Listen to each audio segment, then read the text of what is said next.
భారతదేశంలో పండగల మీద ఖర్చు పెడుతున్న డబ్బు దేశాల్లో ఏ ప్రపంచ దేశాల్లో కూడా ఖర్చు పెట్టుండరు.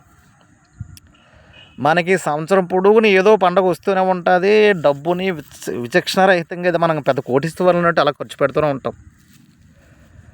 అది గొప్పకు పోయి ఏదో చేసుకున్నట్టు ఉంటుందన్నమాట మన పరిస్థితి. ఇప్పుడు పండగలు జరిగేటప్పుడు మందుగుడు సామాగ్రి విపరీతంగా పేలుస్తూ ఉంటారు. దానికి లక్షల లక్షల ఖర్చు. అలాగే అనవసరమైన ఖర్చులు ఎన్నో పెడతా ఉంటాం. అవన్నీ ఖర్చు. మనకి ఏ గ్రంథాలు చూసినా, మత గ్రంథాలు ఏ చూసినా సరే చిట్ట చివరి సారాంశం ఏముంటుందంటే, కష్టంలో ఉన్న సాటి మనిషిని ఆదుకో అంటుంది.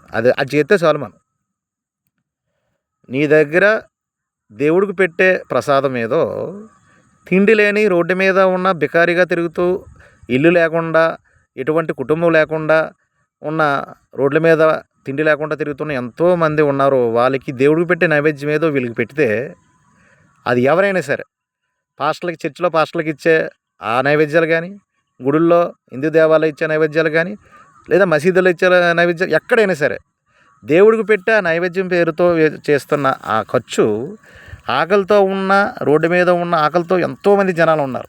లేరంటారా భారతదేశంలో? ఎవడో పేదోళ్ళు లేడా? అందరికీ తిండి ఉందా? ఒకసారి కరోనా టైంకి వెళ్తాం బ్యాక్. కరోనా వచ్చే సమయంలో రోడ్ల మీద, లాక్డౌన్ టైంలో రోడ్ల మీద చిన్నపిల్లల భుజాల మీద వేసుకొని చెన్నై నుంచి, బెంగళూరు నుంచి, ఢిల్లీ నుంచి నడిచి వచ్చిన వాళ్ళందరూ కూడా పేదలు కాదా? వాళ్ళందరూ వలస కార్మికులు కాదా? వాళ్ళందరూ కూడా భవన నిర్మాణ కార్మికులు కాదా? అంటే వాళ్ళందరూ పేదోళ్ళు కాదా? తిండి లేక కదా అంత దూరం వెళ్ళారు. మన శ్రీకాకుళం నుంచి, విజయనగరం నుంచి, అనంతపురం నుంచి తిండి లేక కదా. వాళ్ళందరూ పేదోళ్ళు కాదా? పేదోళ్ళు లేరంటారా? తిండి లేకుండా భారతదేశంలో ఎవరు లేరంటారా? ఎంతోమంది ఉన్నారు. దేవుడి మీద నమ్మకం ఉండొచ్చు. జస్ట్ మనసులో అలాగండి గౌరవంగా దండం పెట్టుకొని, ప్రార్థన చేసుకొని, ఏ దేవుడికైనా ప్రార్థించుకొని వెళ్ళిపోతే చాలు. అక్కడ మనం పెట్టే ఖర్చు ఇలాంటి ఈ తిండి కూడా లేకుండా చంటి పిల్లలతోటి ఇతర రాష్ట్రాలకి, లేదా ఇతర వేరు వేరు ప్రాంతాలకి సొంత ఊళ్ళో వదిలేసే వాళ్ళు గుర్తించి వాళ్ళకి పెట్టినట్లయితే వాళ్ళు వలస వెళ్తారా? వెళ్ళరు కదా. అందువలన దేవుడు అనేవాడు ఎక్కడో ఉండడు. మీరు భగవద్గీత చదవండి, బైబుల్ చదవండి, ఖురాన్ చదవండి, ఏం చదివినా చిట్ట చివర ఓవరాల్ సారాంశం అదే ఉంటుంది మొత్తానికి. ఏంటి? సాటి మనిషిని ఆదుకో.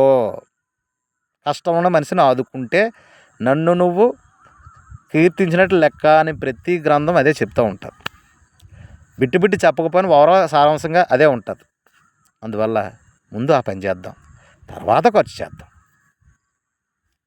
జై హింద్.